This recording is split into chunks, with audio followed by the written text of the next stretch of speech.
आज शाम 6:03 पर वो पल आया जिसके बाद हमारे देश के 140 करोड़ भारतीयों का पूरी दुनिया के सामने सर गर्व से ऊंचा हो गया और सीना चौड़ा हो गया। दुनिया के चांद पर जाने वाले यानों के मुकाबले बेहद कम बजट में चंद्रयान-3 ने चांद पर उतरकर भारत का तिरंगा फहरा दिया है और इसी के साथ हम चांद के दक्षिणी ध्रुव पर उतरने वाले पहले देश और चांद पर उतरने वाले चौथे देश बन गए हैं। अभी तक बस अमेरिका, रूस और बस चीन ही ये कारनामा कर पाए थे। चंद्रयान-2 की गहरा दुख देने वाली असफलता के बाद भी हमारे भारतीय वैज्ञानिकों ने हिम्मत नहीं हारी और चंद्रयान-3 को चांद के दक्षिणी ध्रुव पर उतारकर अपना प्रण पूरा किया और अपने देश और देशवासियों के साथ किया वादा पूरा कर दिखाया। चंद्रयान-3 की सफलता के बाद अब तो मन जोर जोर से चिल्लाकर ये कहने का कर रहा है, सारे जहां से अच्छा हिंदुस्तान हमारा। मैं बगैर किसी झिझक के कह सकता हूँ, सारे जहां से अच्छा।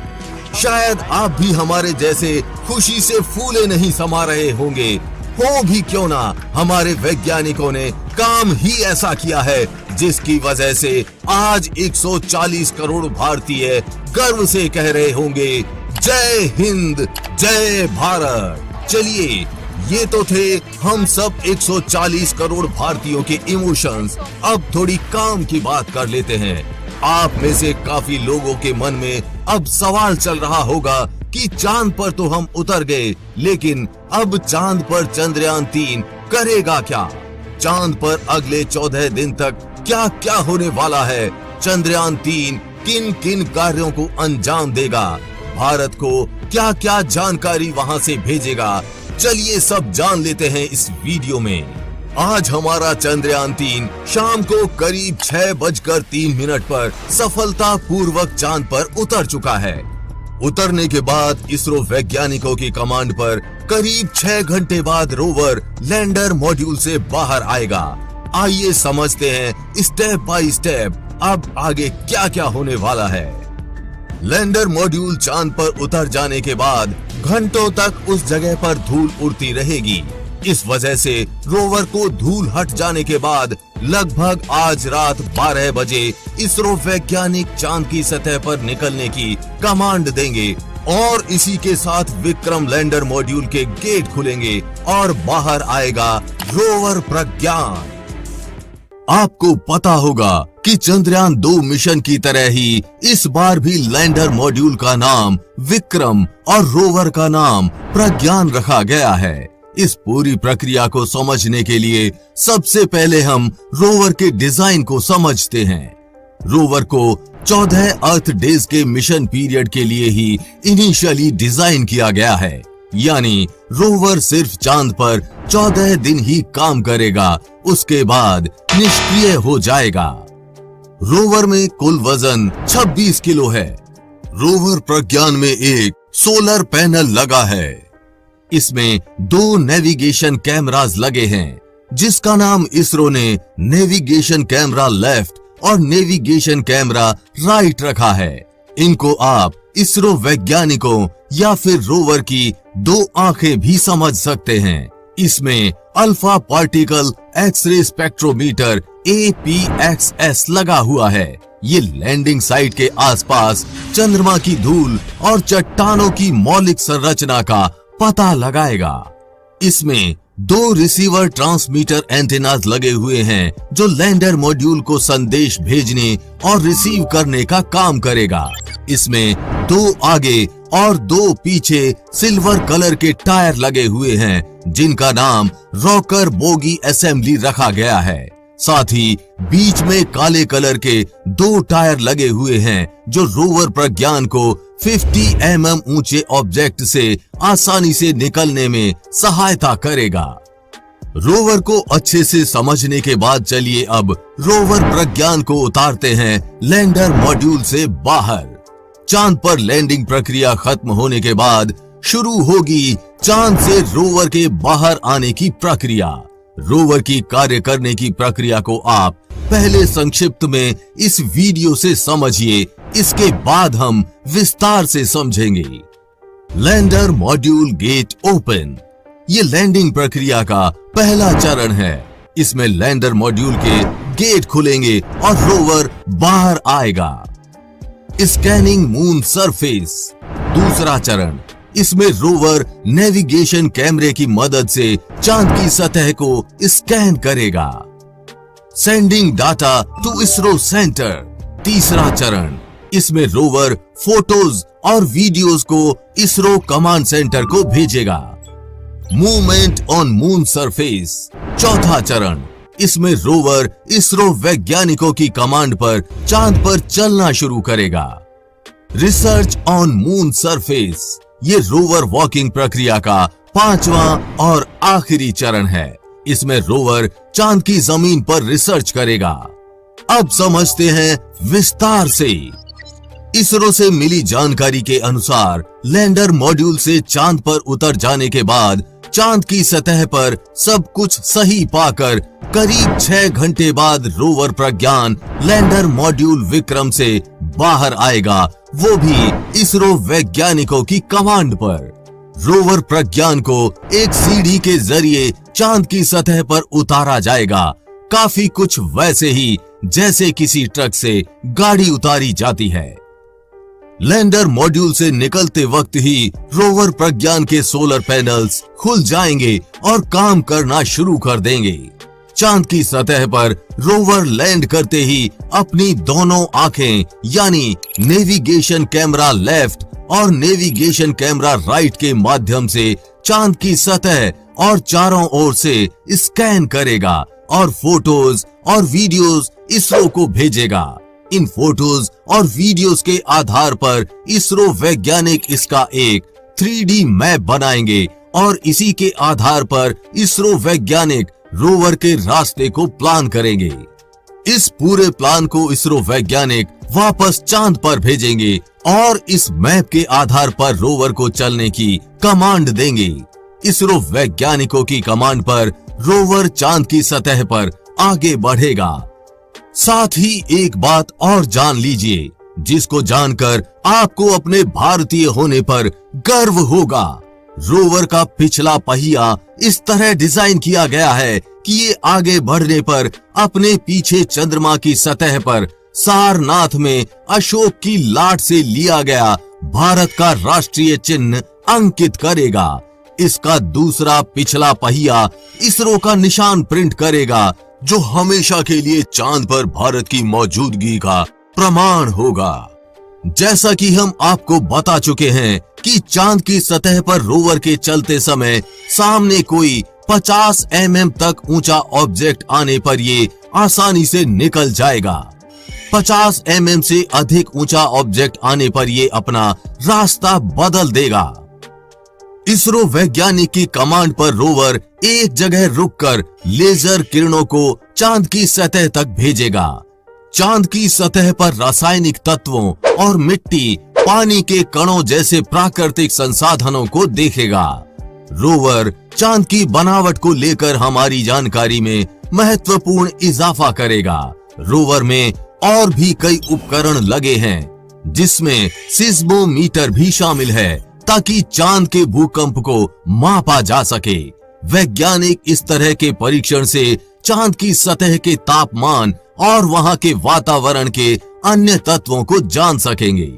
रोवर में spectropolarimetry of habitable planet Earth SHAPE भी लगा है, जिससे हमारे वैज्ञानिकों को चंद्रमा की कक्षा के छोटे ग्रहों और हमारे सौर मंडल के बाहर स्थित ऐसे अन्य ग्रहों के बारे में जानकारी इकट्ठा करने के लिए महत्वपूर्ण डेटा हासिल हो सकेगा, जहां जीवन संभव है। रोवर जो डेटा इकट्ठा करेगा उसे लैंडर के पास भेजेगा, जिसे लैंडर जमीन पर इसरो के कमांड सेंटर को भेजेगा। लैंडर के माध्यम से ही इसरो के वैज्ञानिक रोवर को कमांड भेज सकेंगे। चंद्रमा की सतह पर परीक्षण के दौरान रोवर प्रज्ञान लैंडर से 500 मीटर से ज्यादा दूरी पर नहीं जा सकेगा। अब आपके मन में सवाल आ रहा होगा कि रोवर का तो समझ आ गया, लेकिन ये जो लैंडर मॉड्यूल है जिसके पेट के अंदर से रोवर बाहर आया है, वो चांद पर खाली डिब्बे की तरह खड़ा रहेगा, बस कमांड ही भेजेगा या फिर कुछ और काम भी करेगा। आइए अब अंत में समझते हैं लैंडर मॉड्यूल की कार्य करने की प्रक्रिया। लैंडर मॉड्यूल को अच्छे से समझने के लिए पहले इसके डिजाइन को समझते हैं। लैंडर मॉड्यूल का वजन 1752 किलोग्राम है, जिसमें 26 किलोग्राम का रोवर भी है। इसमें 2 सोलर पैनल्स लगे हैं, जिसकी सहायता से ये चांद की सतह पर सूर्य से ऊर्जा पाकर कार्य करेगा। इसमें है laser Doppler velocity meter LDV, lander horizontal velocity camera LHVC, 4 thrusters engine, 4 legs यानी पांव और एक ऑनबोर्ड कंप्यूटर लगा हुआ है। इन सब का इस्तेमाल हम लैंडिंग प्रक्रिया वाली वीडियो में बता चुके हैं। अब दोबारा बताकर आपको बोर नहीं करेंगे। अब बढ़ते हैं सीधा आगे, आपको बताते हैं उन यंत्रों के बारे में जो लैंडर मॉड्यूल में लगे हैं और चांद की सतह पर उतरने के बाद कार्य करने वाले हैं। इसमें चंद्रा सरफेस थर्मोफिजिकल एक्सपेरिमेंट यानी चास्टे लगा हुआ है, जो कि चांद पर लैंडर उतर जाने के बाद एक्टिव होगा और चांद की थर्मल प्रॉपर्टीज एनालिसिस करेगा और देखेगा कि अलग अलग कंडीशंस में यहाँ की सतह का थर्मल बिहेवियर कैसा रहता है। इसमें लेजर रिट्रो रिफ्लेक्टर एरे यानी LRA लगा हुआ है। ये चंद्रमा की गतिकीय प्रणाली समझाएगा। इसमें instrument for lunar seismic activity यानी ILSA लगा हुआ है। ये लैंडिंग स्थल के आसपास भूकंपीयता को मापेगा और चंद्र परत एवं आवरण की संरचना का अध्ययन करेगा और चंद्रमा के क्रस्ट व मेंटल की संरचना को चित्रित करेगा। इसमें the radio anatomy of moon bound hyper sensitive ionosphere यानी रंभा नाम का इंस्ट्रूमेंट भी लगा हुआ है, जो चांद पर पहुंचते ही एक्टिव होगा। ये इंस्ट्रूमेंट चांद के एनवायरनमेंट में मौजूद गैस और प्लाज्मा को स्टडी करेगा।